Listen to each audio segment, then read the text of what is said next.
All right, Frederick. We've been waiting for this question for at least 24 hours. Anticipation is heightened. The pressure now is on you to deliver a great question. All right. No pressure. No pressure. Yeah. So, regarding your... Is the mic on? There we go. All right. So, regarding your previous speech on Millet, when you get to meet him, what will you tell him? Or what Socratic questions will you pose to him to make him think in your preferred line of reasoning? So it really is going to depend on the context in which we meet, right? If under what circumstances, what's the expectation? I'm not there to ambush him and to re-educate him. Here's the re-education program. This is what you should know. But I also think that if it is in a formal setting, under the auspices of the Ayn Rand Institute in some way or another, it's important to let him know we disagree. That is, to let him know that there are issues in which we're not in full agreement, that I respect and admire him in certain respects, and that there are issues that I think, he gets wrong, and that are ultimately going to undermine his own success. What are those going to be? Certainly I think his advocacy for, though he seems more muted now that he's actually the head of a state, about his so-called anarcho-capitalism, right? So his anarchy position seems a little bit more muted, although it does come across a little bit in the attitude he has around particular issues. But I think the biggest issue, and we have to think about how to do it diplomatically. I haven't really thought it through, but we will. Is around abortion. I mean, I don't know if you. I mostly liked his World Economic Forum speech. I thought it was quite good. I loved the ending where he really praised businessmen, and that's almost unheard of. But the speech he gave at CPAC was awful. And particularly he'd spend like 10 minutes on abortion, and it was really bad. And so how exactly I will do that, I don't know. I haven't thought about it yet. I've got plenty of time to think about it, but something that suggests that if he takes individualism seriously, which he claims he does, right, that there's more thinking that needs to be done around what individualism is. Also, his defense of capitalism at the end of the day is not individualistic, it's collectivist. So more thinking around the differences between collectivism and individualism need to be brought out of him, or he needs to do more thinking around. And I'm not going to say, I'm not going to wag my finger, but in some way to differentiate, distinguish, and encourage. Because I do think, I'm hopeful, put it that way, I'm hopeful that he is a positive move, but I'm not sure that he is. I'm hopeful that he is. So maybe like a 60-second soundbite to the camera, like the camera is Millet. What do you Oh, no, you're going to put me on the spot right now? Yeah, that's You idiot. No, I don't want to do that, partially because this will be published and everything. I mean, it doesn't make any sense for me to off the cuff. I mean, it is a delicate... I don't think I've spoken to ex-presidents, spoken to a few ex-presidents of countries, but I've never spoken to an actual, so there is some diplomacy that one has to think about how to do it in a way that causes him and the people around him, maybe even more importantly, to think about it and do it respectfully at the same time. Hi, so there's a scene in the Fountainhead when Keating begins to struggle for first-handedness, and then it's about the very end of the novel when he picks up painting, which he abandoned in his childhood because of his mother, and it seems like there's some sort of first-handedness in that he picks up it again, and he seems genuinely, sincerely try to recover. And he goes to Brook and shows him his paintings, and Brook says that, I'm sorry, but it's too late. I wonder, but is it actually... Is there any point when it's too late? I was thinking about Winan, but Winan did evil thing. He caused a great deal of evil, unleashed to it, whatever. But is Keating that immoral to be condemned for life? Or maybe it's like psychological thing. I wonder.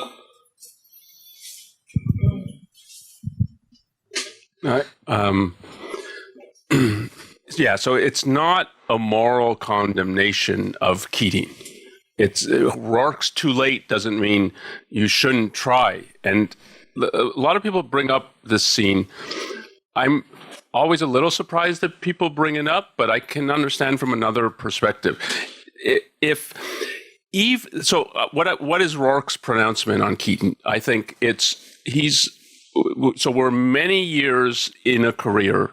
He's out of school. This is written a book, not now. So lifespans are shorter than they are now. That Keating, he's not going to be able to reconstruct his life in order to become a successful artist. Like Rourke looks at the things and there's not much here anymore. There's not a genuine voice. And part of it, like art, the perspective on art is a communication. You have something to say that you want to tell the world. There's no Peter Keating.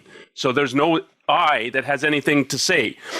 So Rourke's, you're not going to make it. I don't even think you should take it as don't engage in painting, give it up, or so. Just don't think you're going to be able to have a career now. That's what the too late means. But if I were Peter Keating, I would, but I'm still going to try to do painting and see what happens. And so, but Rourke's perspective is, it's likely not going anywhere, and he's not going to give him a fool's hope.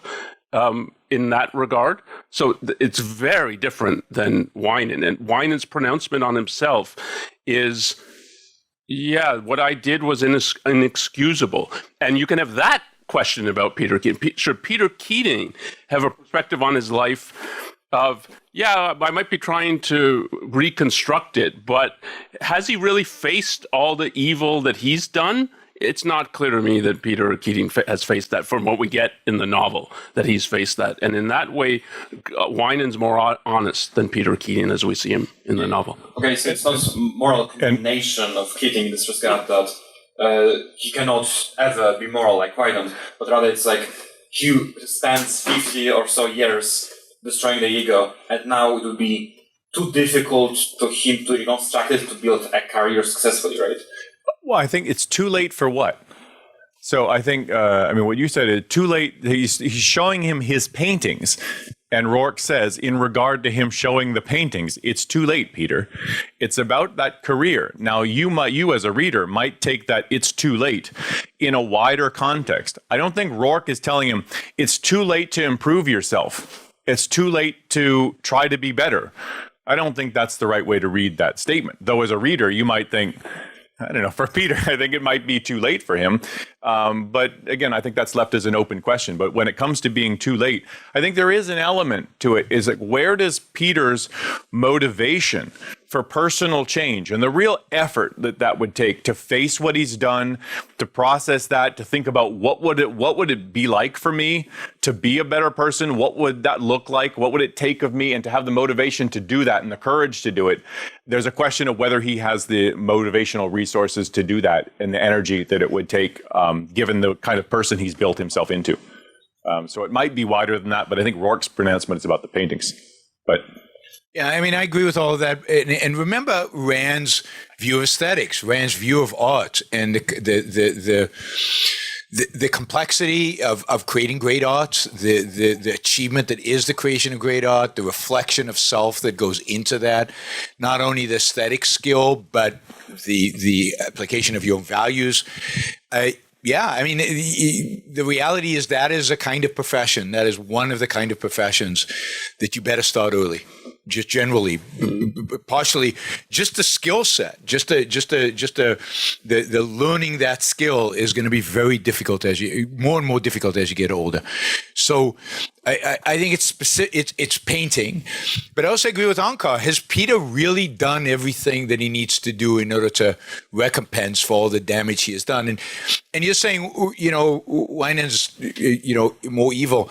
There's a sense in which that's true, but Keating's still evil, and the primary evil he's done is towards himself, right? What is the biggest evil you can do is destroy self, and he's done that. He's destroyed his self. So there's a lot of work that he has to do before he can now take on this massive project of then reflecting this new self he has in a piece of work, artwork, when he hasn't done the work yet to make himself into something. Okay, thank you. Before the next question, just a quick announcement. Someone has lost an iPad pen. If you find a magnetic iPad pen, please give it to Jonathan. All right. So my question would be perhaps primarily to Nikos. You listed some ways in which Marxism succeeded that would be worthwhile in some way to emulate. There was, when you were thinking about those, I thought about one that is not worthwhile to emulate, but I think it's worth talking about, and that is that in Marxism and in other forms of sacrificial philosophies, there is a twist to the altruism that yes, it's about sacrifice, but it's mostly about sacrifice of other people. And this was fairly strong. It's, for example, relatively, I think, weaker in Christianity, where it's mostly about sacrificing yourself, versus in Marxism, where it's sacrificing the rich people, the nobility, and whoever. Basically, we need to have enough people to consume. And it seems to be like, okay, that might be actually part of the appeal. Because it's kind of hard to do a sacrifice ethics where you're expected to sacrifice yourself. But if you get the target that you can sacrifice other people and still feel moral about it, that gives more appeal to it. So I would like to... Right, yeah. So when you appeal to the lowest of the low people, this makes sense, right? I think it's in the 20th century motor company speech. The worker says, somewhere in the back of our heads, what we had in mind is I will get the unearned, basically. Someone will work for me. But when it comes to the communists, I think they were sincere altruists. How did Trotsky call Soviet Union? The Red Sparta. The idea is we are ready like the 300 to go and sacrifice ourselves. How was the tube of Moscow built? With a quote Red Saturdays, which was you would quote volunteer one day of your week to go and work for the state. What was the movement of the Stakhanovites? Workers would work extra hours. So I think their altruistic appeal was very, very sincere. That first, it's expected of you to sacrifice, and also because we will sacrifice ourselves, it's okay if we also sacrifice others, and vice versa. So people, for example, who accepted and who promoted the purges, when it came their time to be purged, it was always as, this is my party duty.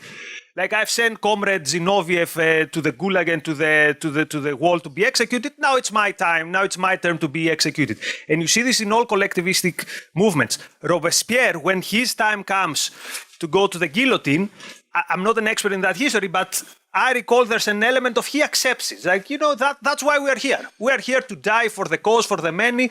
Therefore, now it's just my turn. Thank you. That answers it. I don't think Christianity is just about self-sacrifice.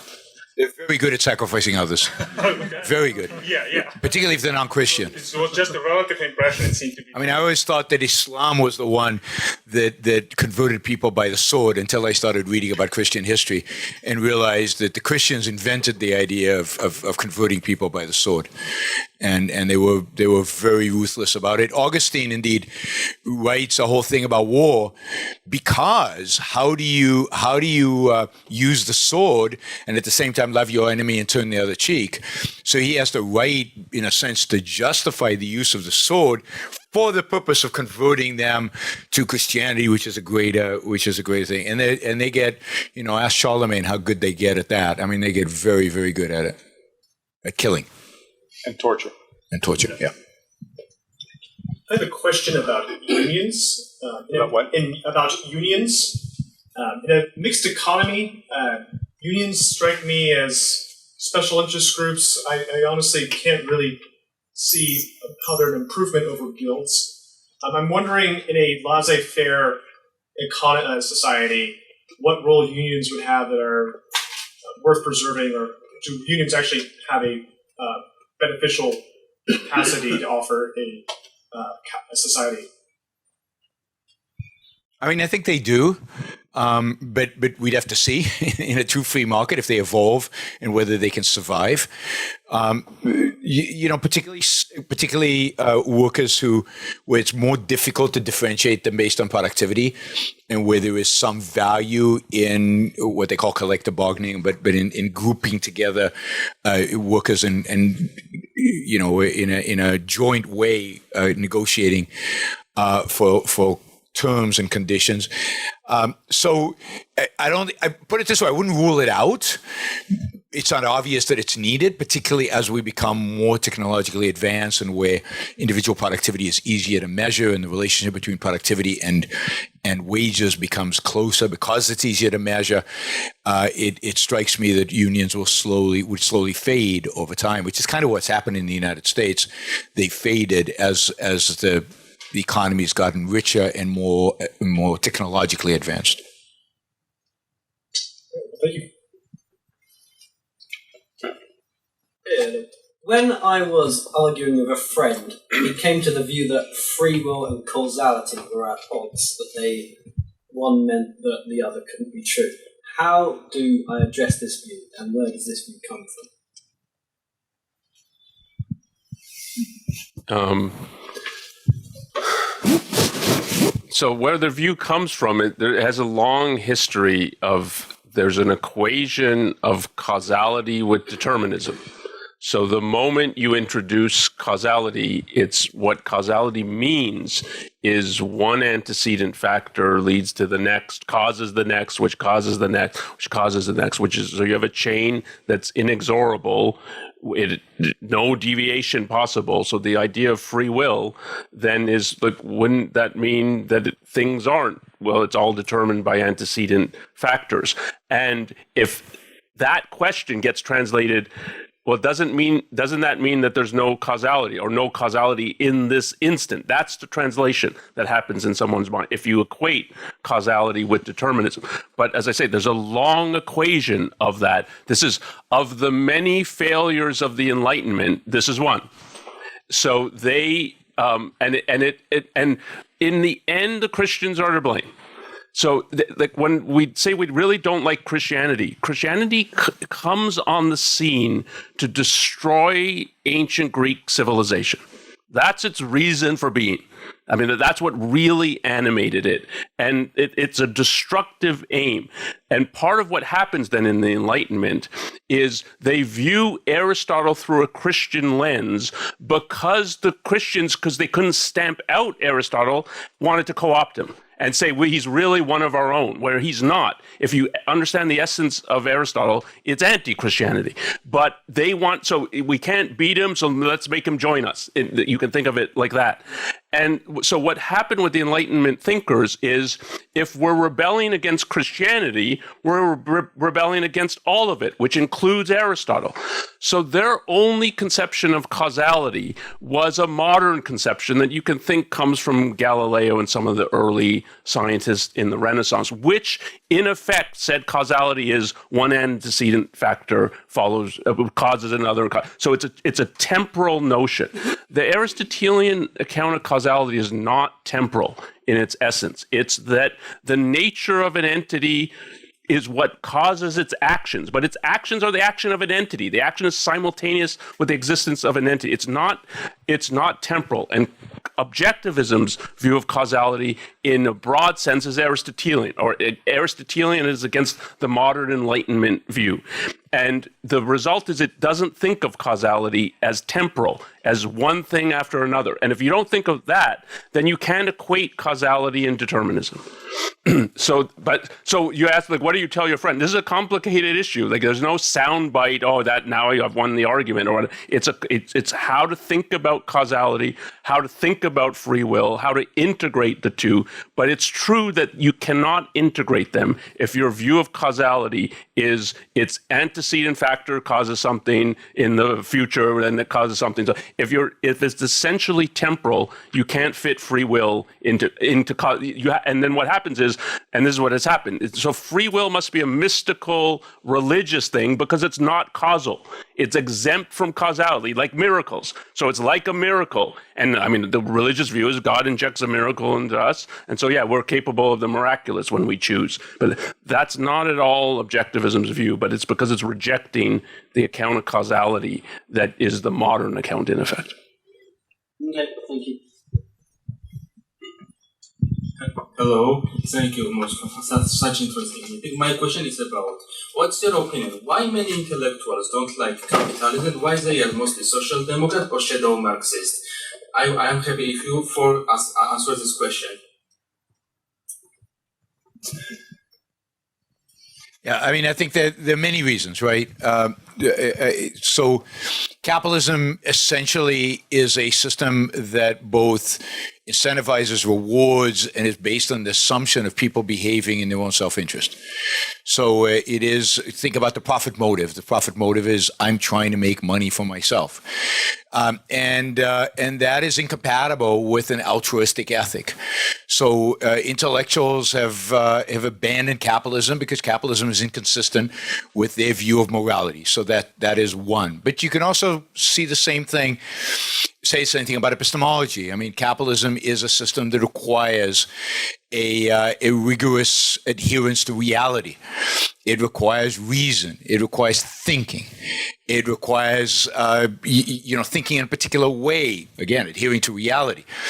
And if you reject reason, if you reject reason as efficacious, then first of all, you can't explain what's going on in the world out there. And capitalism seems like a system where some people, how did discoveries come about? They just happen, right? There's no epistemological explanation for them, or they come through some kind of revelation. And if it's revealed, you really earn it. So there's an issue. And of course, if you're a determinist, do you deserve the wealth that you accumulate as a capitalist? No. I mean, it was inevitable that you would earn this wealth, and therefore it's okay to redistribute it from you. The point is this: capitalism requires a very particular view philosophically of a variety of different philosophical positions in metaphysics, epistemology, and certainly in morality. And if you don't hold all those views, you might have a general sense of capitalism good, but you're not going to be an adamant adherent to it. And the intellectuals, at any point, if they reject some of these intellectual foundations of capitalism, are going to veer off into another direction. Yeah. Think about egalitarianism. Think about all the other philosophical views that are going to necessitate an anti-capitalist outcome. Yeah, all of what Yaron said. I mean, partly, I'll highlight a few things. One is that if you look at the major moral theories, I mean, philosophy departments among philosophers that are sort of widespread, all of them are altruistic. I mean, again, it's all about either your inherent duties that you don't choose, that you are subordinate to and obligated to, whether you like it or not, whether the consequences for your life are good or bad. That's the sort of duty side of ethics. And the other side, you've got utilitarianism, which is widespread among pro-capitalist or allegedly pro-capitalist people. And that's about the greatest good for the greatest number, and that should be your highest goal. So that's altruistic as well. And because your good, your life, your happiness only counts as one number among a vast sea of the rest, but the vast sea of the rest is what you should be working for. So it's all altruistic. And then just from a theoretical perspective, they think that why you need morality is because of the problem of self-interest. Self-interest is the problem that we need morality to solve. So they've already theoretically ruled out a morality of self-interest, because if you're talking about self-interest, you're talking about the antithesis of morality. So it's not like a morality of self-interest is, it's a minority view, and it's just not there. Like, they've ruled it out. So they think about the kinds of things that you do to improve your life and to, improve your standard of living and to be productive in your career and even choose a career that's really meaningful or important to you. They label that as prudence. It's like, yeah. Don't walk in front of a bus and, maybe bring a healthy lunch to work or something like that. Yeah, whatever. That's not a moral issue. And from objectivism's perspective, is that all the kinds of things that you do to enhance and enrich your own life for your own personal good, for your own personal happiness, is the essence of morality, not the antithesis, antithesis of it. And so they can't even conceive that. And then from the capitalism perspective is they sense or smell so to speak, that capitalism relies on self-interest. And it's about self-interest. And they will be opposed to it tooth and nail from that perspective. And you add to that it's also at the end of the day a numbers game. So most academics are leftists, which means most of the people they train will be, they have free will, but odds are by default, if they're intellectually lazy or not super bright, they will end up on the same direction. So just to give you an example, I was in academia for almost a decade before I came across the first something that looked like an argument for freedom. I remember in 2009, in environmental law, the professor showed us a video of Bjorn Lomborg, and the video just said something, maybe it's his TEDx talk, it's not worth destroying industrial civilization for climate change because the cost is not outweighs the benefit. And it was like we got an uppercut on the jaw. Like what? Like there exists such people? And this was after almost a decade in academia. So it's also the default option. Thank you so much. Yeah, you really need to get the perspective of capitalism depends on an entire philosophy. It really depends on a particular view. And it came about when it came about because it was the only time in history it could have come about because it comes out of the Enlightenment. And because the Enlightenment is flawed, it can't survive. And it never has a proper defense because all the defenders are relying at best on the Enlightenment.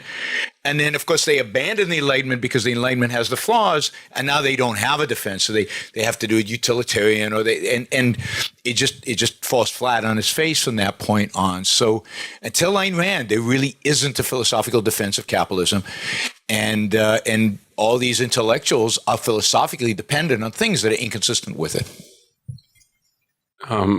I'll say one thing, which is that hasn't come up very much at the conference, but it's central both to Ayn Rand's thinking, to a positive view and the negative, which is the soul-body or the mind-body dichotomy. So, and the contrast to this, so again, so this permeates Western culture, that the soul, the intellect, the values, the spiritual belongs in one realm. The material, the productive, often the scientific belongs in another realm. And the most intellectuals have that and think of themselves as I'm siding with the good realm, which means I'm in opposition to the bad realm, which is the realm of production, trade, commerce, merchants. It's throughout history, and this is even in ancient Greece, merchants, people who produce, they're looked down upon as like you're not fully human, you're not striving for the ideal, for the value, for the spiritual. What is unique in Ayn Rand's thought is to take this and to say this is completely misconceived of what you think is spiritual, is grand, is valuable, is the realm of the intellect, and to take it and to put it here. And to say, and so this is what Atlas Shrugged is about. And she's the only one who thinks this, that Hank Rearden is far from not just being amoral, he's a moral hero, and underline moral. That this, as a productive genius, this is the essence of morality. This is what people should strive for, and so on. Anybody who has any vestige of the soul-body dichotomy, how could that be a hero? That's grubby material, and that has dominated the West. And again, it has precursors to Christianity, but Christianity drove that view into the Western mind, and until that view is completely eradicated from the Western mind, you will not get Ayn Rand's view of these people as moral heroes. Thank you, such interesting answers. Hey, I kind of asked this question to Onkar earlier, but since you are all in the same room and it will never happen anytime soon, I would like to hear an answer. The question is, people use capitalism to promote anti-freedom, anti-capitalism, and nihilism, hedonism, all these things. They sell lots of literature about this subject, TVs, movie shows, movie shows. This is another thing. I'm a bit stressed. But essentially, you see this hypocrisy of people making lots of money. Yaron debates them all the time. I think Vaush, I don't know, he probably makes a lot of money. But they make it out of hating on creation. They're not Atlas, they're not reared in metal, they're not creating something new, they're just hating on creation, on capital, and they use freedom to talk against freedom. How do we reconcile with this? For me, it's a dichotomy. I just can't comprehend how these things work in the marketplace. How can you defend these people in the marketplace and not go against them and say, and at the same time say, oh, they're free to sell us whatever crap they want, and that's it. You know, people like it, so it's valuable. Well, I don't think you're defending the people. You're not defending their ideas. You're defending the marketplace. Yeah. And in defending the marketplace, those people who are participating in the marketplace are free to sell their wares. And you're not going to like everything that's being sold in the marketplace. I'm for legalizing drugs, right? I don't want drugs. I don't want people to consume drugs. I mean, drugs could be horrible. They'll destroy people's lives. And I'm not defending people's right to commit suicide. It's not like the libertarians are big on, I want my drugs, or I want everybody to be able to do whatever the hell they want. That's not the point. The point is I'm defending freedom. And one of the consequences of freedom is that some people are going to do things that are bad for them. But you can't have freedom without that. But who am I defending freedom for? For me, for you guys who have good ideas. So there's a sense in which, the bad ideas they spout, they're going to spout anyway, market or not market. If there's no market, they'll use the government to spout the bad ideas. The bad ideas are going to get out there anyway, right? But the good ideas, we need freedom in order to get our good ideas out there. Freedom generally, if you think about why freedom, why should we advocate for freedom? We advocate for freedom so good people can pursue good values, using reason. That's who I care about. I do not care about the immoral creeps out there. So my advocacy for freedom is not for them. I don't care about them. My advocacy for freedom is for you, for me, for the good people, for the moral people, for the ability to be moral in the world, for ability for people to pursue values, rational values. Yeah, the purpose of freedom is to unleash the rational mind, so that you unchain the rational and the productive. And there'll be plenty of people who won't use their mind in the right way, and they'll make bad choices, and that's the way it is. But it's not the point of freedom, but nonetheless, it's an outgrowth of it. What does it say about our society right now, that it's mostly unfree, people don't want to be free? So it says some pretty bad things about the society we live in. Yeah. And it is. That's the reality. I mean, and it brings it home, right? So the fact that you're seeing the most monstrous ideas be popular is, it's depressing, it's sad, but it says that our society is in bad shape, and it is in bad shape. So in a sense, the market is telling us truth. Right? This is the state of humanity. This is the state of people's consciousness and people's ideas. And, we better up our game, but we need to know who the enemy is. And the enemy is, it's all around us, and it's pretty pathetic. And I will say this. It's quite possible it's been like this for a very long time, and it's quite possible, and it's likely that people were like this in some ways always. There have been better periods and worse periods.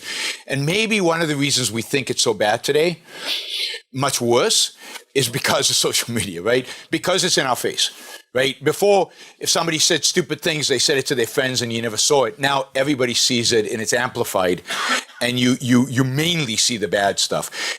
I still think that there's a significant number of people, maybe a majority, maybe not, doesn't really matter, but a significant number of people who are basically good people, basically reasonable people, and people who don't exactly know, they're confused, but they're not the awful people that you hear constantly. but who don't have a voice. They're not out there on social media yelling that they don't know, that they're not sure, that they're struggling to figure stuff out, or they're not out there on social media because they're busy producing, right? You've got huge. I mean, it is true that the economy of the world today is still producing more than it's produced ever in all of human history by orders of magnitude in some respects. Somebody's doing that work. They must be reasonable enough to do the work. So don't get too pessimistic because you're only hearing one voice that's being amplified because of the technology that we have today. Yeah, I want to just amplify that last point. This was Rand's view, and I think she's right about this. So she's smeared as she hates the common person, she hates the poor. The people she hated were the intellectuals. So if they make that charge against her, I think in essence, that's who I hate. Not every intellectual, but she viewed the intellectuals as betraying the people. And so I don't have this. It's true that we live in a more tribal age, and that's infected everybody. But the responsibility for the infection is the intellectuals, not the people and the people who are doing other jobs. This is part of what it means that the intellectual is a profession. And if you don't have good people going into this profession with good ideas, it gets swamped by bad people with bad motivation, with bad ideas. And part of what the power of ideas is, it corrupts everybody. And so Ayn Rand's view, and she viewed this like part of her success. I think it came up that 12 publishers rejected The Fountainhead as too intellectual. Her view was that, no, you as intellectuals, editors, you're the idiots. The people, if I was able to reach them, there would be a substantial portion that would respond. And that's what actually happened. And this is what she said. The people who made the novel are the readers by word of mouth, because she couldn't get people to advertise it. They weren't that behind it even once she got it published. But when people read it, was, this is great, and recommended it to friends and so on. And that's a real respect for the common person whose producer, whose line or profession is not the intellectuals' professions. And the reason a culture needs intellectuals is because you can't have everybody doing all of this, all the thinking, that you need some people who that's their profession, so other people can be doctors and engineers and so on. And if the intellectuals default on it, it has such massive repercussions. And that's what's her analysis of what has happened and why she was so opposed. I think it's right to say she hated the mainstream intellectuals of her day because they've defaulted on their primary responsibility. And, sorry, this is a long answer, but I want to tag one thing of this is, I hope the implication of the question isn't something against you, but just the thought process is that, well, given the state of the culture, freedom can't be the answer. That we're now reached a point in the culture where we need something other than freedom as what our society needs. I think we always need freedom because it's the only way to get the rational and the productive unchained and new ideas out there and new ideas possible, and particularly in the intellectual realm, intellectual freedom, freedom of speech, things like that. Yeah, that was the point. Okay, that's what I needed to. Okay, because I thought that was something. The first people the censors will censor is us. Yeah. They won't censor the garbage, right? And it doesn't matter if they do so in the name of the left or in the name of the right. Yeah. We will be the ones censored first. Yeah. Thank you. Right. Hello, everyone. So my question is mainly in the realms of economics, and I'm trying to be specifically careful about it because I come from an ex-communist country. So it mainly has to do with transitioning from a planned economy or a mixed economy to an actual free market economy. And it's a complex issue because you have like publicly owned factories, schools, roads before. And how do you actually carry a privatization that is fair to everyone? Because I know from like all the other ex-communist countries, you have like these sort of issues like, is it fair to just sell it on the market? Is that fair to the taxpayer? And you also have on the other hand Javier Milei now, which I believe he's privatizing the airlines just by giving it to the workers, and he has an attitude of, you can figure it out, run it, or sell it to someone else. So how should objectivism go about that? So, I think there are a lot of alternatives, and it's going to depend very much on the context, right? Argentina, for example, as compared to, let's say, Russia of the 1990s, Argentina has a legal system. It has a certain history of protecting property rights. If you buy a share in an airline, you know what that is. But think about Russia in 1993, 94, when everything was supposedly privatized. People were getting shares. They didn't know what they were. They distributed them. They didn't even sell them. A lot of people would just distribute it. They got a share. They didn't know what it was. It was a piece of paper that gave them some claim to property rights. Property rights. Who knew what property rights were? There was no legal system to protect those shares. There was no way in which they could imagine this being monetized. And a gangster comes to them and say, hey, give me your shares. I'll pay you a ruble for it. I'll pay you $5 for it or something. And they all gave it. And the oligarchs really came about, the original oligarchs, by rounding up all these shares, which were worthless to people. There was no real stock market, not in any, again, property rights sense. There were no property rights. There was no legal system. There was nobody to sue. You couldn't do any of that. And the oligarchs said, look, we're the only option for you to get any return on these shares that were just given to you by the government by privatizing. We'll take them. And what you got is, and because there was no rule of law, you got the rule of force. You got the rule of anarchy. Each oligarch collected a little army around him, went around rounding this up, preventing the other oligarchs from taking his piece, and it became violent. And the whole idea of Putin coming in the 2000s, and the reason Putin is even by some reasonable people thought of as a good guy in some way, is because he at least eliminated that, right? He got his own set of oligarchs and he organized them, but he at least got rid of the open warfare that was going on between the various gangs. And the reality is, and this is a point Onkar's made, I've made about anarcho-capitalism. Putin-like authoritarianism is better than anarchy. And the Russians will testify to that. They will take Putin's authoritarianism any day over the gangster-run anarchy of the 1990s, right? So, but that's what it was. So now how do you figure out how to do it? You got to have property rights. You have to define them. You got to have them in law. You've got to have a legal system. So when you privatize, people know what that even is. If you're giving out shares, they have to, it's a contract. They have to have an understanding of what that contract is. There has to be contract law. If there's a stock market, it has to be run by certain rules. I'm not saying the government has to do it, but there has to be a stock market where these shares can be sold, bought and sold. So you have to have the rule of law first before you privatize. And how you privatize, there are millions of ways to do it. You can sell them. You can distribute them to workers. I have no problem with distributing it to workers as a form of privatization. Again, if they can't run it, they'll sell it. Every individual, again, it should be distributed not to the union. It should be distributed to individual workers. And they should have the ability and the right to sell their share as individuals to other people. So there are a lot of different ways you can do it. But rule of law has to already be in existence before you do it.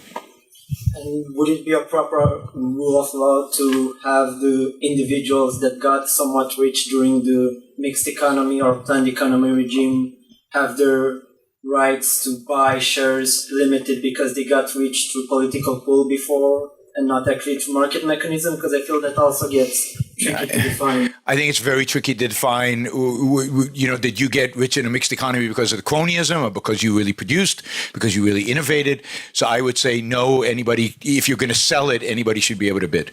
And again, I don't know that coming out of Russia, you should sell rather than distribute, right? So in Russia, you would distribute it to the workers or distribute it to the people. In America, if let's say America today decided, which it should, tomorrow, to sell all public so-called government property, sell it all, or get rid of it all. I think it's legitimate to sell it and then let the highest bidder bid on it. But that's because most of the money in America is being created and is being distributed, I think, reasonably fairly. The role of cronyism has been relatively, again, not that big. And because, there's a rule of law, there's a functioning financial market, there's a way of taking loans to buy property, all that thing is functioning already, so you can create kind of a market for these things. So again, every situation would require something different. Right, thanks for your answer. Hi, my question is about the fountainhead. So if there's someone who didn't read it, spoiler alert, but When I read the Fountainhead first time, I was truly inspired by it. And this issue, I thought about it a little bit, but it wasn't fundamental to me. But then I gave the Fountainhead to my girlfriend, and she was shocked by Rourke's rape of Dominic. And I had to try to explain, sort of negotiate, and Negotiate. and I specifically, personally don't view it as rape. Like, I think there was some power dynamic relationship between them before that, but I would like to hear what's your take about it, because I know a lot of people have asked me about this scene. Like, every time I give this book to someone, he writes me a message, oh my god, you don't know what I read, and I'm like, yeah, chapter 2, part 2, I know. I know. Yeah. Okay, here's an answer in brief titles. First of all, it's not rape. How do we know? The person who wrote it told us that it's not rape. So this would be the end of discussion. Also, it's definitely a don't try it at home thing. Like, there's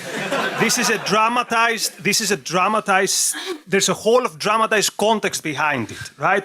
It has to do with what is the psychology of Dominique. She views any want that she might have in this world as something dirty. Therefore, in some ways, she has, within the context of the book, also experienced this value, which is sex, as something which is dirty, violent, or however you want to call it. Now, personally, I'm not a big fan of the scene. Like, it doesn't click to me very much how it's negotiated, but you have to understand it within the context of the book. So the question, is it rape or not, doesn't make sense unless you ask the author, is it rape? And the author clearly says no, and there's also an explanation why it is not rape.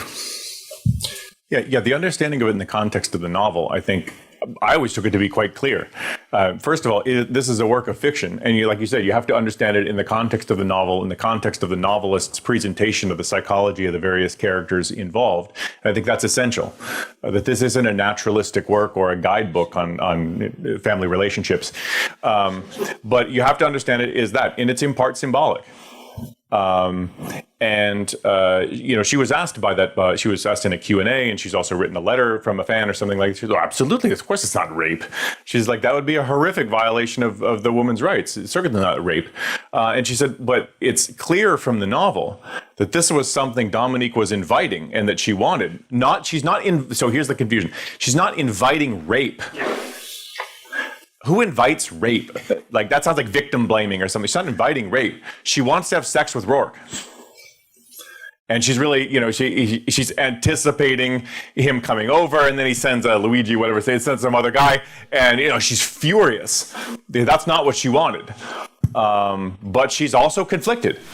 She doesn't want attachments. She wants to sleep with him passionately. Heatedly, she wants to sleep with him. And at the same time, she's trying to not have attachments to things she loves in the world. And I think part of that scene is representing this kind of violent conflict between two passionate motivations, violent motivations within Dominique. She wants to sleep with Rourke like nothing else. And she doesn't want to be attached to anything she cares about. And so when she picks up the lamp, she's not messing around.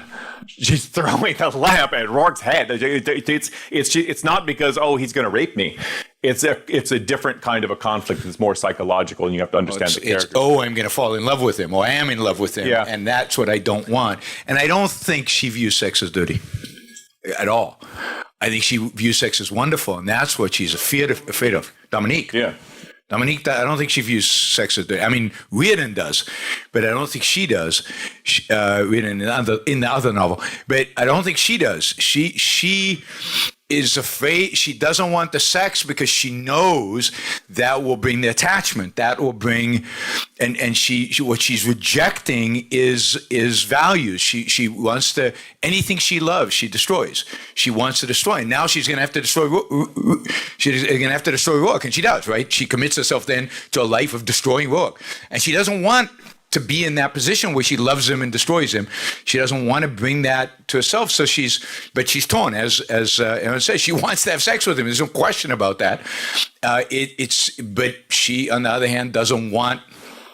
And what the scene is dramatizing is exactly that. She's dramatizing her psychology, not dramatizing violent sex. I love that scene, by the way. So I think that's a really, like, from a literary perspective and a philosophical perspective, I think it's very powerful. Yeah. Okay. Yeah, I like that. And one thing, would you say that, because you talked about in your answers Dominic's psychology, but what about Rourke? Would you say that Rourke saw in her something and like violently raped her out of her ideas of trying to... But the element of that question that's really good and worth asking is, we've been, like you said, we've been highlighting Dominique's psychology. What about Rourke's?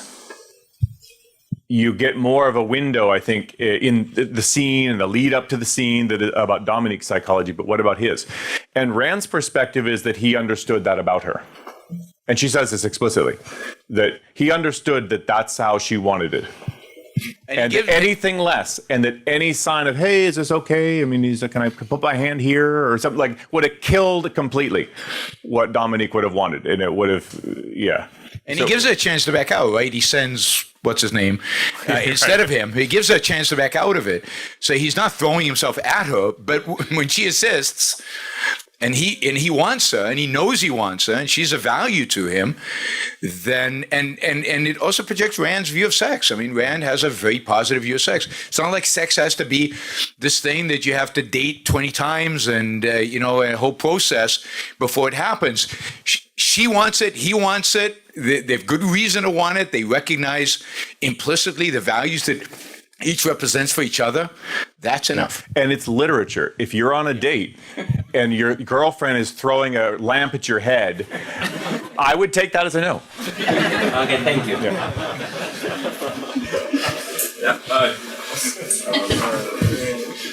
How can I make sure that the idealism Rand has imprinted on me doesn't disintegrate with age? In other words, how does one make sure that that they won't become bitter and kind of disillusioned with the world over time? That's an excellent question, I think. I'll say something, but I'm sure other people want to weigh in on this. And it's I don't know if I have a philosopher's question to that. I have more of a personal question, or a personal response to that, I guess. You have to build and live up to, build the kind of life that you can admire, and you have to live up to standards that you admire and you think are elevated. And to the extent that you can build that into your own character, in your own life, the world can go to hell. And it's about your love of your own life and your love of your own character and your ambitiousness to be the kind of person you want to be. Yes, you want the world to be better. You'll do things that will try to make a difference. But in the end, I think whatever Trump is doing or whatever things or crap is going on in the culture, I think in the end, just speaking for myself, I think it's your love of your life and your love of your own values, your own personal values and your commitment to them. I think that is what... I think that's an essential part of it. I'll put it that way. Maybe not everything, but... Yeah, I mean, I think it's about, and it's what Aaron just said. I mean, it's turning your ideals into reality. And your most important ideals are not political. Your most important ideals are about you and the kind of character you want to have and the kind of soul you want to build, you want to create. Onkar has a great essay in... What's the book? Companion. The Companion to Ayn Rand, where he talks about building your own soul and what Ayn Rand meant by that. I encourage everybody to read that essay. Unfortunately, I don't know where you can get it other than the book because it's hard.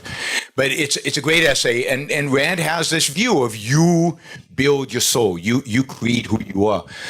And if you create who you want to be and you take the things that you have control over in your life, and there's certain things you have control over, and there's certain things you don't. and you recognize what you have control over and what you don't, and you focus your attention on making the things you have control over the best that you can make them, then you're living it. Then it's not some floating ideal over there. It's your life. And why would you betray your life? And you're enjoying it, right? And you know, it's rewarding to you. So yeah, you're going to be somewhat bitter about the culture. You know, I am, right? I mean, bitter in a sense of I resent it and I'm angry with it. But it's there, right? But I've built my life in the way that I want to live it. So to hell with them, right? I mean, so I complain about it. I attack it. I fight it. I do all that. But that's not my life. My life is me and what I've surrounded myself with, the values that I've created in my own life. One point on that. There's this guy called David Goggins, who is you did a show recently. For me, he's one of the most inspiring people out there. So he was, as a kid, he was abused, he was overweight, he was illiterate, and within 10 years, he flipped his life. He became a Navy SEAL, he became an ultra runner, he broke records. And in one interview, Huberman recently asked him, like, do you have people you look up to? Like, do you listen to inspiring music? And he said, I used to. He said he used to like Rocky, he used to like the heroes from Platoon and all that stuff. But he says, at some point, though, I realized that I want to be these people. Like, and it's almost a mode change. You want to go from a spectator of greatness and being a spectator of life, looking from the stands, to actually you being that person. So for me, this is the biggest idealistic motivation. Like, why look up to people who do things that you can't do? Like, of course, you should look up to this, but the whole point is to remind you that I can also do that. I want to be that person, not just look up, but become it. Right. Thank you, gentlemen.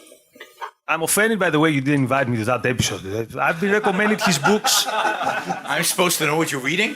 You follow me on Twitter. Doesn't mean I read your tweets. The retweets say otherwise. Right. Those are the ones I know. What struck me immediately when I was reading Ayn Rand was how contemporary the problems were that she was describing. And in that sense, when you look at modern times, I wanted to ask you, what do you think are the developments that Ayn Rand predicted the best? And which are the concepts that the Ayn Rand Institute developed further the most since Ayn Rand? And what is the future perspective of the ARI? And maybe in regards to the audience, what do you think are the greatest expectations and challenges of young objectivists in fulfilling or pursuing that future perspective? Sounds like we should have a conference about that. That's quite a question. I will say, here's a pitch for ARU. That first question about Ayn Rand, and what she predicted and how it applies to today. Onkar and I did a whole course on that, on analyzing current events. So we did a semester with a course kind of looking at Ayn Rand's articles from the 60s and 70s, looking at what she had to say about current events back then, presidential elections, the different social political movements that were happening, and then kind of trying to apply those same principles to analyzing current events post her death in 1982. So it was a whole course basically dedicated to the first 2/3 of your question. But look, I think everything she said, I can't think of an issue where she didn't. Everything she said is applicable today. I really can't think of a social political issue she raised that she didn't. I mean, she evolved a little bit, right? So, for example, I think in the 1960s, 50s, and 60s, she didn't view religion as a threat. I mean, she knew it was a threat, but it wasn't like top of mind in any kind of respect. She viewed basically religion as dying and going to disappear from the culture. By the 1970s, the late 70s, right, religion was a major threat. She didn't vote for Ronald Reagan because she thought that Ronald Reagan was bringing the religion to the hearts of the Republican Party and basically going to establish it within the Republican Party. And she thought that would be a disaster we would pay for generations. She was right. It's right there at the heart, and it's everything about the Republican Party is religion, and Ronald Reagan did that. That was not the case before. Religion was there. It was an impact, but it wasn't like the core identity of the Republican Party. Now it is. It's the core identity of the Republican Party.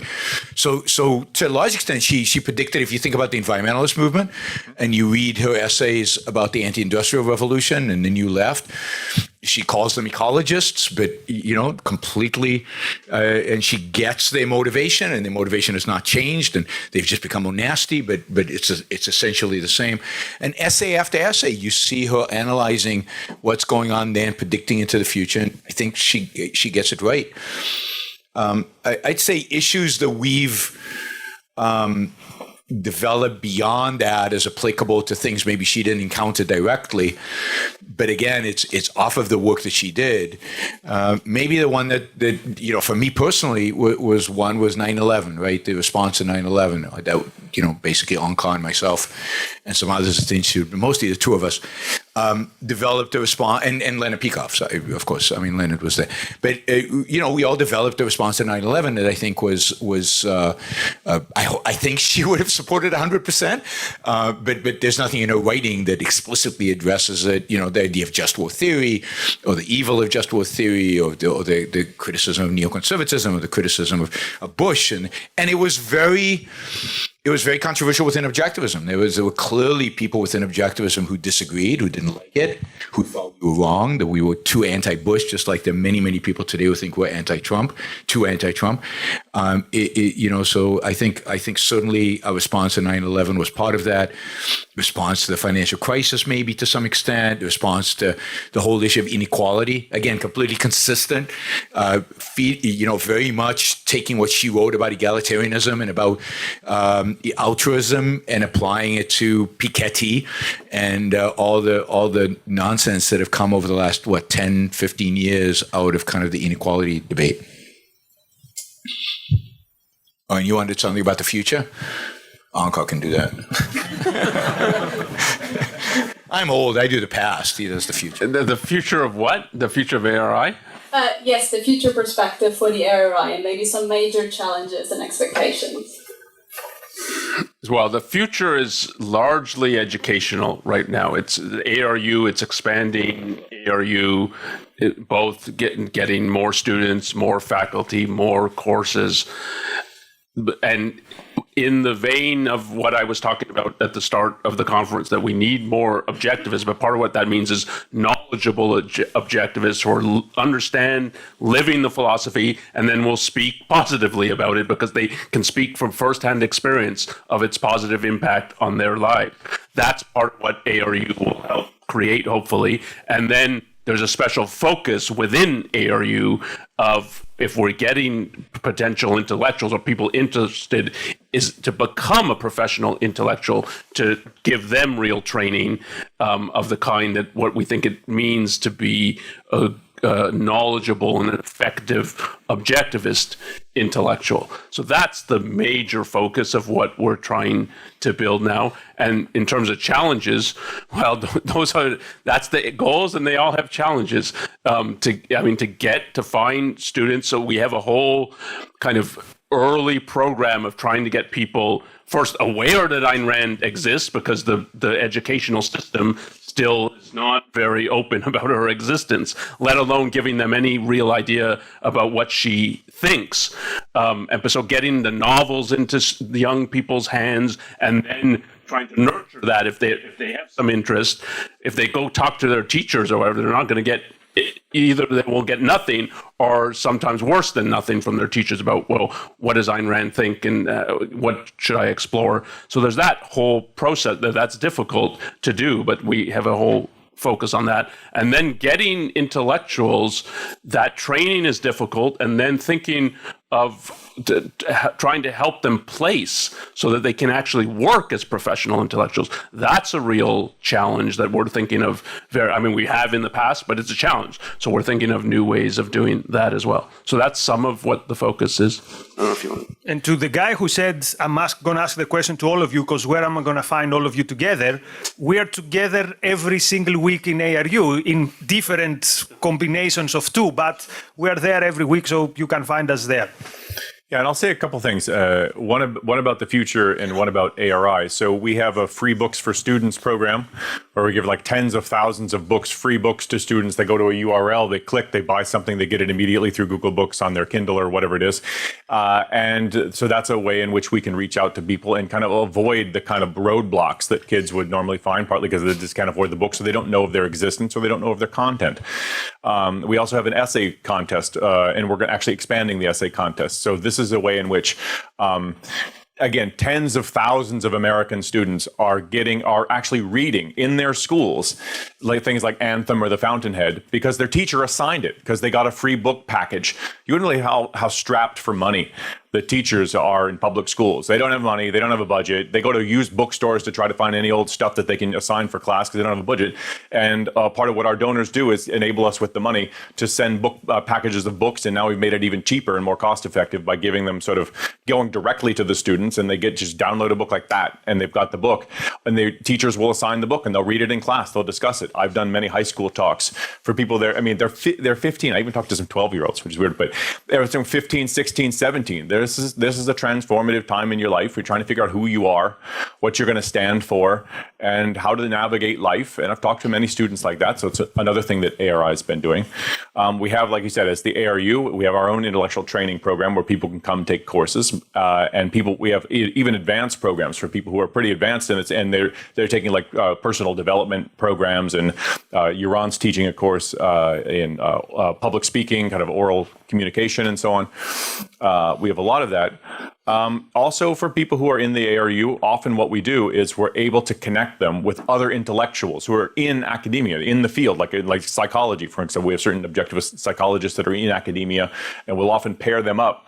It's in mentoring relationships. So if they're trying to navigate the whole publishing problem in academia, or how do I navigate this issue, or even reading drafts of an essay and things. And you were talking about placement, and now we have a program, Launchpad, I think is what we call it. So it's we have a program for trying to connect ARU students and ARU graduates with people who are looking for people with that kind of training out there in various kinds of industries and stuff. So there's we're trying to build up, to build, and you can't build intellectuals. I don't like that terminology.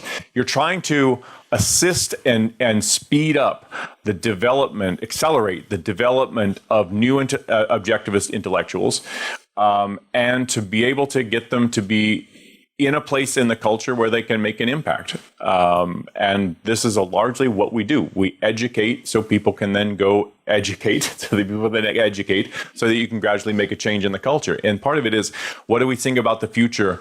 Who's the future? Where's the hope? I mean, you're the hope. Like, there's no Superman that's coming that we're going to hire at ARI, that we're going to pay, and he's going to come save the world. You're the hope. In other words, and maybe not you individually, but it's the idea is like, this is why we have these things. We're trying to reach out to people for whom Ayn Rand's work has had some kind of an impact, a personal impact, an intellectual impact. Hopefully those aren't different. And they want to learn more. They want to be more equipped in this respect. And I mean, you can be part of that. I mean, if that's what you're interested in, and we can help you. So. Thank you. Yeah. Hey, so a bunch of us went on an audio tour yesterday at the Red Light District, and it got us talking about prostitution, obviously. So we all agreed that we think it should be legal, but then we went on talking about whether it is moral or immoral to do that, to have that choice over your life, and I find it kind of confusing. I didn't like it. I want to have listen to what you have to say. I think you'd have, everybody's like chuckling, it's a very Christian context. Everybody's like chuckling when everything comes sex comes up. You'd have to ask yourself a number of questions, I think, to try to sort that out. Is what is the standard that you would use? What's the yardstick that you would use to try to say, is this moral or immoral? Because we can give you some sort of answer that you can put in your pocket. But in terms of like thinking about it, you have to think about, well, what standard would I use to determine that? And if you don't have a standard, you don't have any answer that's, I think, rational. Well, your answer might in some context be rational. And the other thing is, well, I shouldn't ask it because it sounds personal, but I'll put this in a way in which that applies to everybody. Do you personally struggle with what you think it would be immoral or immoral for you as an individual? And probably the answer is probably no, I don't struggle with that. But partly that taps into the reasons, why would you do this? Like, what are you after? What's the aim?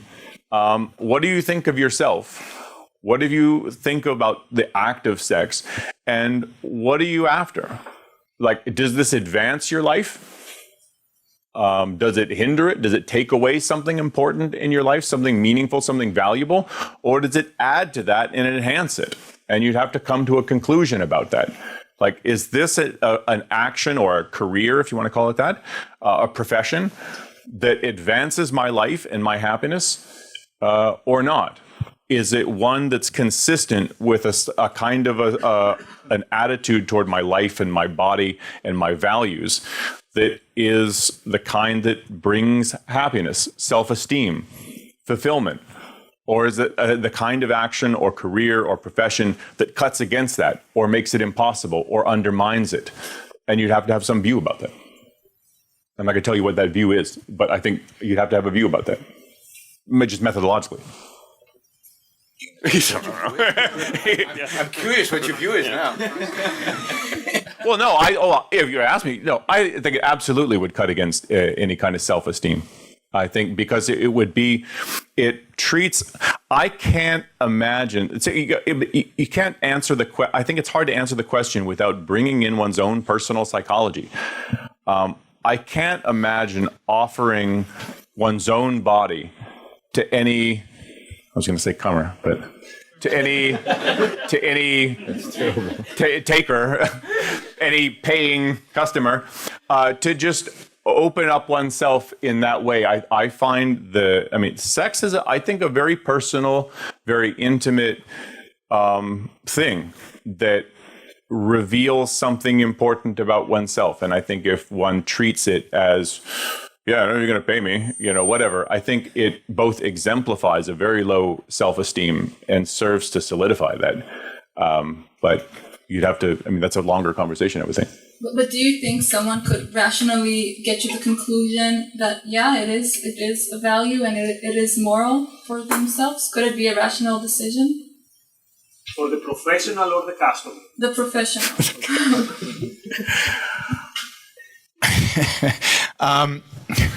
I think you can certainly create a context in which the answer would be yes.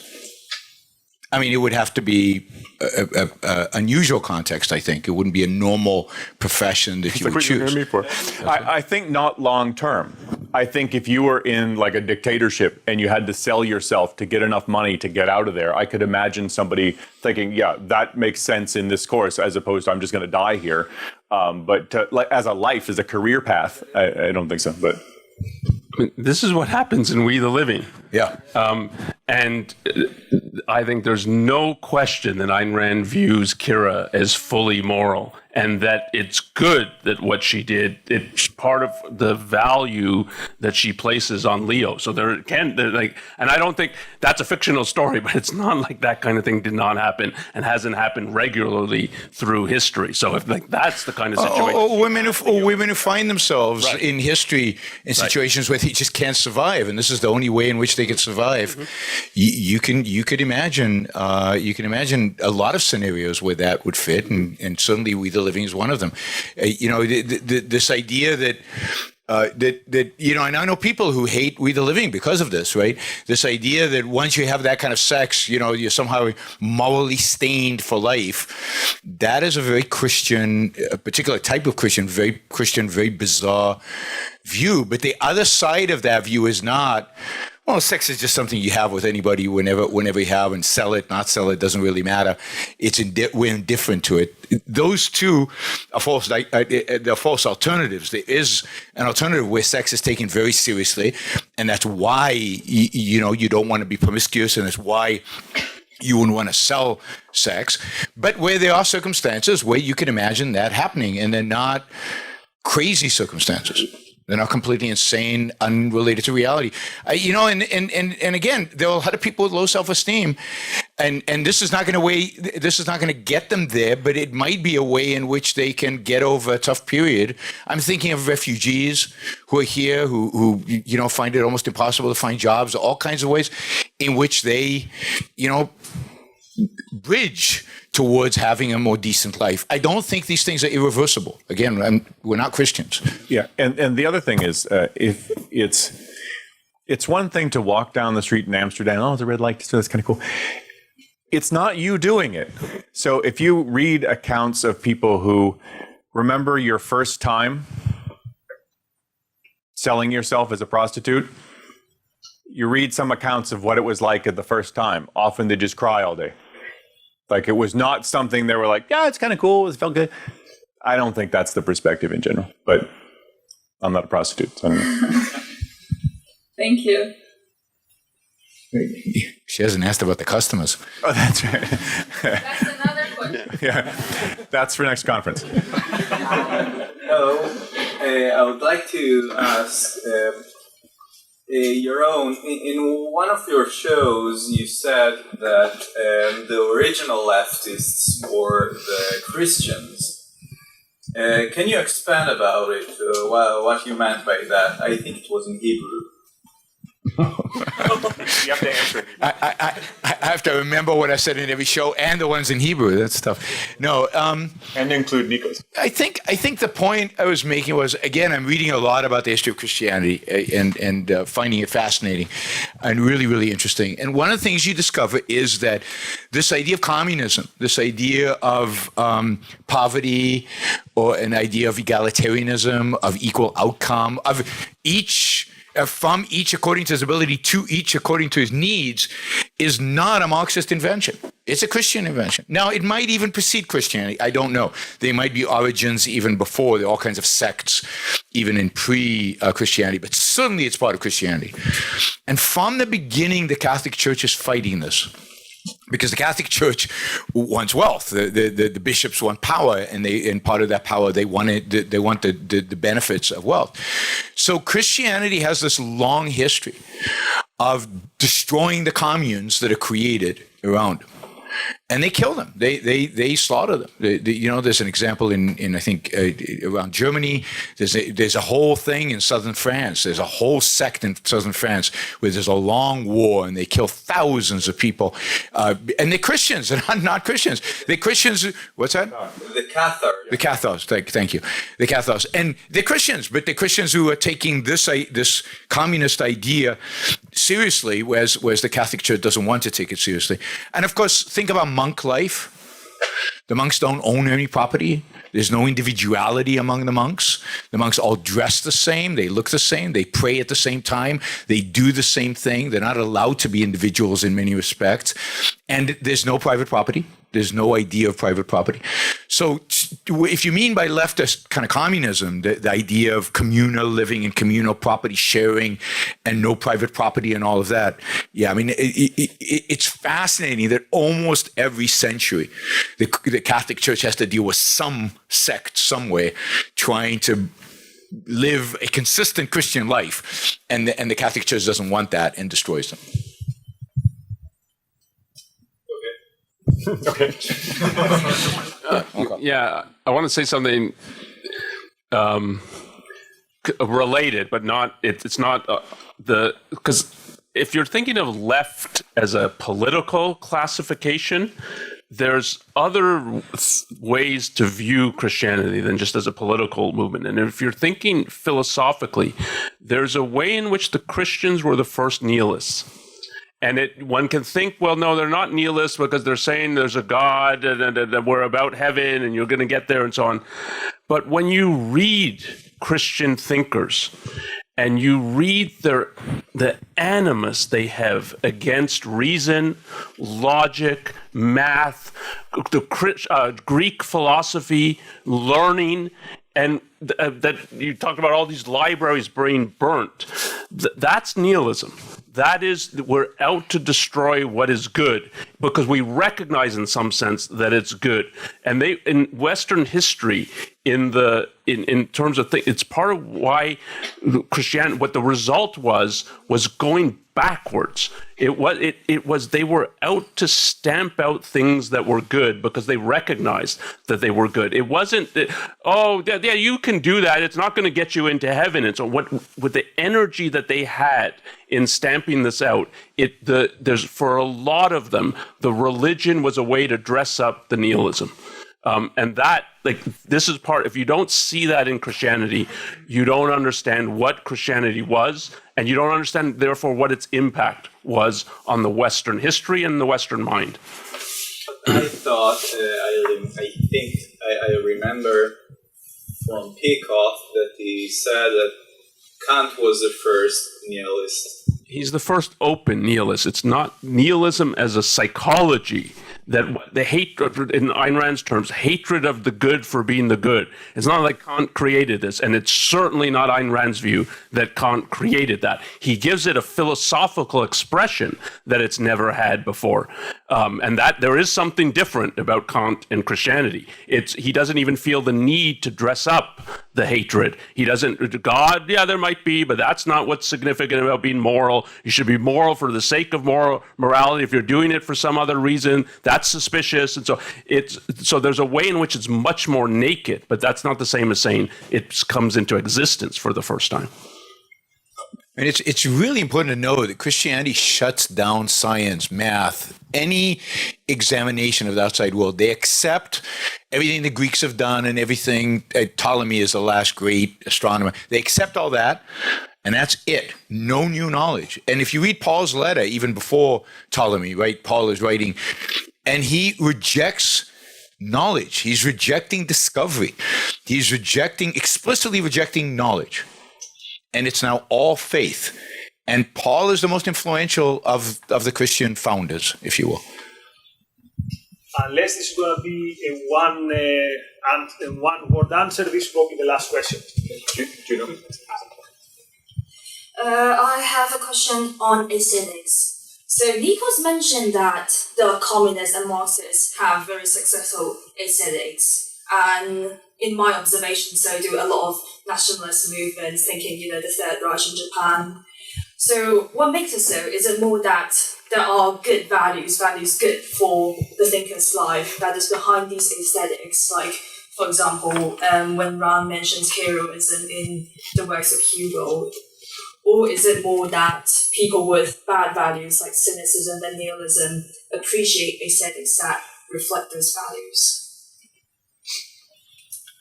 So I don't think the nationalists have good aesthetics. Well, a lot of people like them. Like a lot of people like Mishima, for example. I think that counts as an aesthetic success.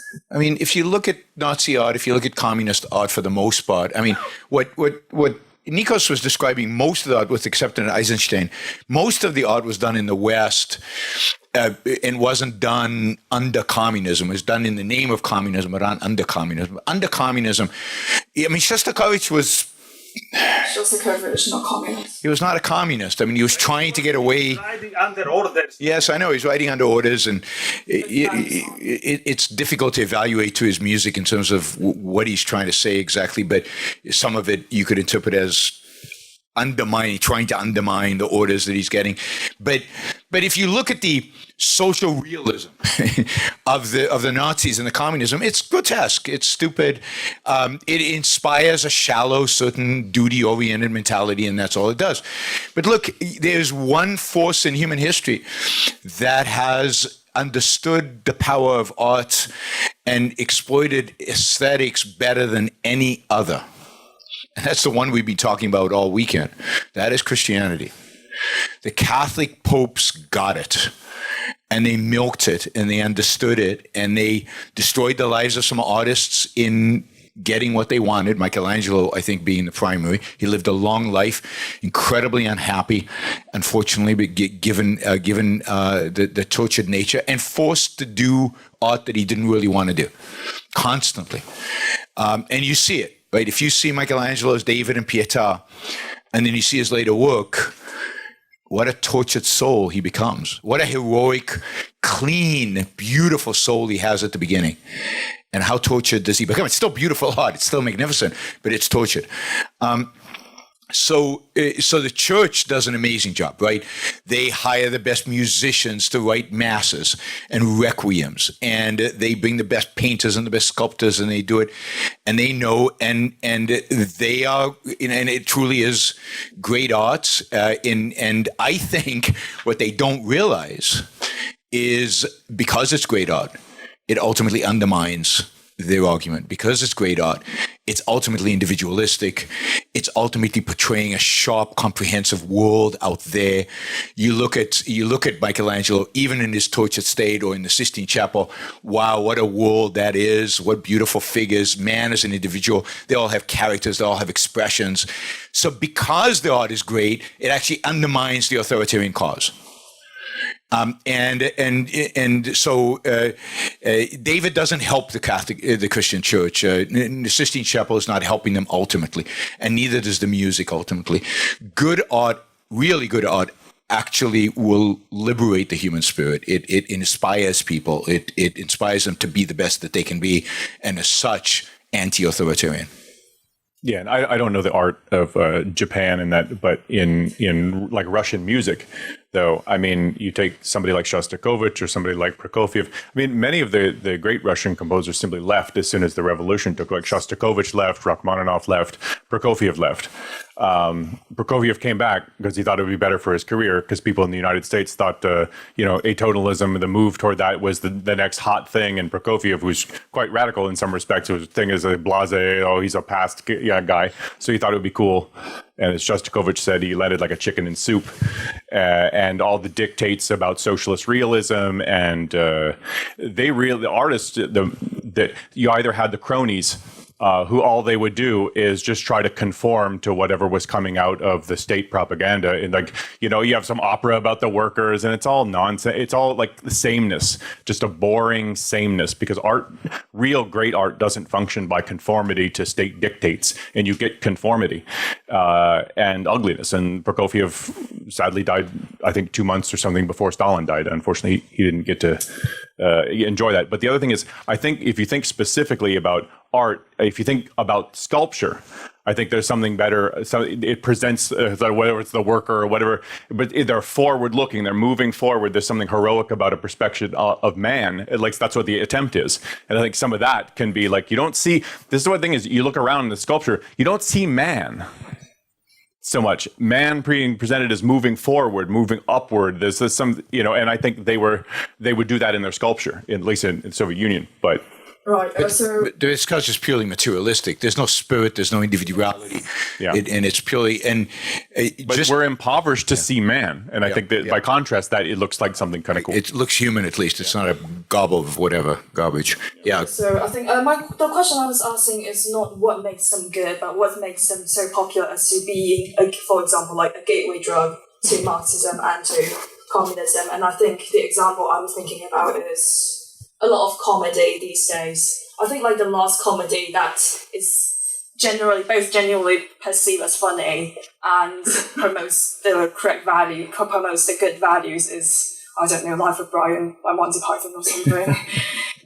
But like modern comedies these days tend to be very, like, as I said, cynical and nihilistic, but somehow they are very popular and do get people into comedy is complicated, and I think comedy is primarily reflecting back what the culture already is holding.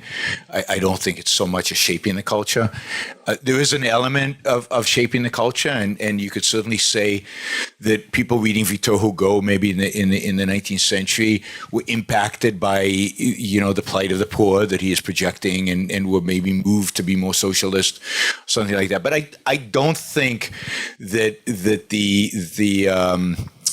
I think somebody like Godard in France, or some of the neo-realists in Italy, were far more important in promoting socialist ideas, but they were doing it under freedom, and that's important, than any social realism in the thing. So, but art does can reinforce it. But look, some of the most successful novels written in the last 100 years that have survived and thrived and sold way past the author's deaths are Ayn Rand's novels, right? Art. So art has this powerful, it is really, really powerful, and it can impact the person's, it can impact the way we view the world and the way we think about the world. And most artists are bad intellectually, and therefore their ideas get projected into the world and get reinforced in the world. But I don't think nationalist artists do any better, and I don't think they do well at all. Out of time. Thank you very much.